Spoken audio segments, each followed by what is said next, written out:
बाबा साहब भीमराव अंबेडकर के बारे में सबसे बड़ा झूठ ये है कि वो सिर्फ दलितों के मसीहा थे। उन्होंने जो किया सिर्फ दलितों के लिए किया, नहीं। अगर वो दलितों के मसीहा थे तो वो महिलाओं के भी मसीहा ही थे। महिलाओं के लिए भी वो भगवान से कम नहीं थे। महिलाओं को उन्होंने मतदान का अधिकार दिलवाया। महिलाओं के लिए वो हिंदू कोर्ट बिल लाए।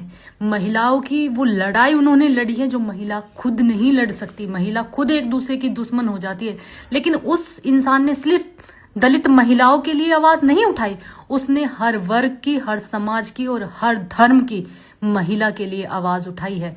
और ये मैंने कल एक वीडियो बना दी थी, उस पर मुझे इतने ताने कसे गए कि एक बात बता, तू अंबेडकरवादी है या तू बाबा साहब के जमाने की है, या तू जब बाबा साहब ये काम कर रहे थे तुझे कैसे पता है? क्यों तू अनपढ़ है? तेरे पढ़ नहीं सकता? संविधान वो अपने साथ ले गए, वो संविधान तुम्हें देके गए, और जिस दिन फंसते हो ना सबसे पहले उसी संविधान का वास्ता देते हो और उसी संविधान को लेके दौड़ते हो फिर। और तुम पे एक सच स्वीकार नहीं हो रहा, जानते हो क्यों? क्योंकि वो संविधान एक दलित इंसान ने लिखा है।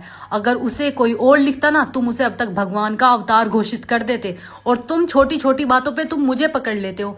मैं अकेली नहीं हूं इस दुनिया में जो बाबा साहब भीमराव अंबेडकर को मानती हूँ, उनका सम्मान करती हूँ, क्योंकि उन्होंने हमारे लिए कुछ किया है।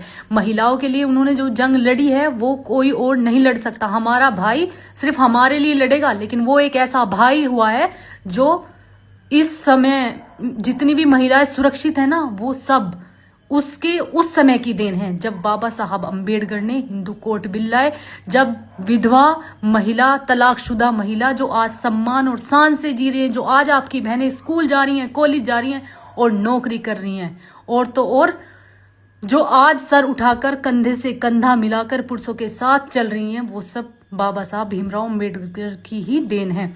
और आप जो मुझे ट्रोल कर रहे हो ना कि तू थी क्या बाबा साहब के जमाने में, बाबू तुम थे क्या? तुमने देखा उन्होंने कुछ नहीं किया?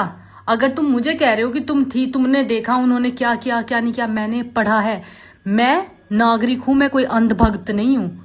मैं पढ़ूंगी उन सब चीजों के बारे में तभी बोलूंगी।